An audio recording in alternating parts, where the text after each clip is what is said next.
ጽናትና አባባ ወደ ገጠር ከገጠር ወደ ከተማ መጥተዋል። ወደ ከተማ የመጡበት ምክንያት ደግሞ እዛ እንግዲህ አክስቶቿ ቀይ ቀለበቱን ፕሮግራም ማዘጋጀት ነበረባቸው። እንመጣለን ብሎ እንግዲህ በዛው ስለቀሩ አባባ በጣም ስለከፋቸው ሰርጉ እዚህ መደገስ የለበትም፣ እኔ ዘመድ አዝማድ የለኝም፣ ስለዚህ ልጄን ይዤ መሄድ አለብኝ ብሎ በመወሰን ነበረ ቀያቸውን ትቶ ወደ ኪራ ቤት የመጡት። ሰላም ሰላም ቤተሰቦቼ እንዴት ናችሁልኝ? እኔ ያለው ፈጣሪ የተመሰገነው። በያላችሁበት ሰላማችሁ ብዙ ትርፍርፍ ይበልልኝ። ለዚህ ቤት አዲስ የሆናችሁ ሰብስክራይብ፣ ሼር፣ ላይክ እያረጋችሁ ቤተሰብ እንድትሆኑ በትህትና ጠይቃችኋለሁ። ጽናት ክፍል 186 ተለቋል። እንግዲህ ክፍል 186 ላይ ጽናትዬው በጣም ደስተኛ ነች። ሽማግሌ ተልኳል። ወግ ማረጓን አይታለች፣ ለአባቷም አሳይታለች። ከዚህ በፊት ብዙ ከባድ ነገሮችን አሳልፋ እዚህ ደርሳለች ማለት ነው። ለፍቅር መታገል መጨረሻው ያሳምራል። መጨረሻውን አሳምሮላታል ማለት ነው ፈጣሪ። በጣም ደስ ይላል። የጽናትዬ አባትን ብዙ በደሎችን ደርሶባቸው አንገታቸውን ለብዙ ጊዜ ደፍቶ ነበር እና ኪራዬ እንግዲህ የሚያማምሩ ከግርማ ሞገስ ጋር ደስ የሚሉ ሽማግሌዎችን ልኮ አንገታቸውን ቀና አድርገዋል ማለት ነው። ከዛ በኋላ እንግዲህ ያው ያለው ዝግጅት ደግሞ ሰርግ ነበረና ሰርግ ተደግሶ እየተዘጋጁበት ነበረ። ሙሽራው ከአገር ቤት ነበር መምጣት የነበረባት፣ ግን እዛ ዘመድ አዝማድ ስለሌላቸው አክስቶቿ ወይም ደግሞ የአባባ እህቶች መጥቶ ፕሮግራሙን ማዘጋጀት ነበረባቸው። ግን እንደታሰበው ስላልሆነ እኔ እዚህ ምንም የለኝም፣ ስለዚህ ልጄን ይዤ እዛ መሄድ አለብኝ፣ እዚህ ማንም ሳይመጣ ዘመድ አዝማድ ሳይመጣ ምንም የሚደገስ ድግስ የለም ብሎ በማሰብ አባባ ተስፋ ስለቆረጡ ወደ ኪራ ቤት ሄደዋል ማለት ነው።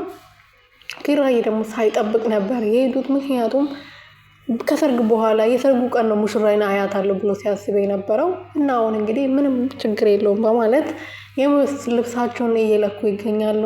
በጣም ደስ የሚል ነገር ነው። ለሁለተኛ ጊዜ ነው እንግዲህ የሰርግ ልብስ ሲለኩ የነበረው። ከዚህ በፊት የኪራ እናት በሞተችበት ሰዓት ልብሳቸውን ለክቶ የሰርግ ቀን ተቆርጦ ነበረ በድንገት የሞተችው።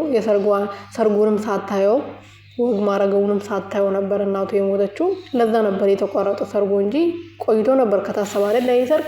ግን ደስ የሚለው ሁለተኛ ረስቶ ጽናትዬን አፍቅሮ ረስተው ራሱ ጽናትን አፍቅሮ በድጋሚ ሽማግሌ ልኮ በክብር እንደዚህ መዳር በጣም ደስ የሚል ነገር ነው፣ መታደል ነው ብዬ አስባለሁ።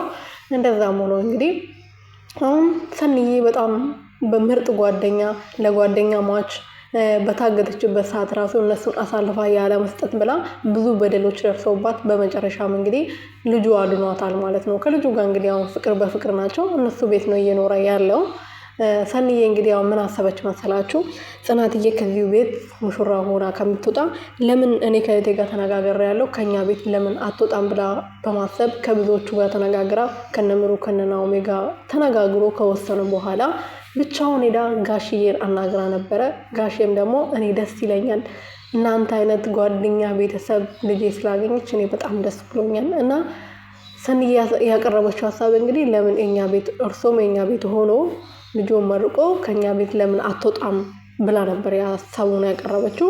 አባባም ሲያንገራግሩ ነበር ደስ ብሏቸው የተቀበሉት። ስለዚህ የጽናትዬ ድግስ እና ሰንዬ ቤት ይደገሳል፣ የኪራው ደግሞ የራሱ እዛ ቤት ይደገሳል ማለት ነው።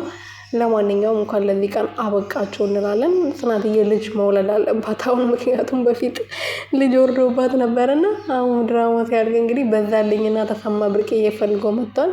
ድራማው እንደ አዲስ ከተማ ላይ ይጀምራል ማለት ነው። የገጠሩ ድራማ አልቋል። ለማንኛውም የሚመቻችሁ እውነት በጣም ነው የምትመቹኝ ማለት ነው ቤተሰብ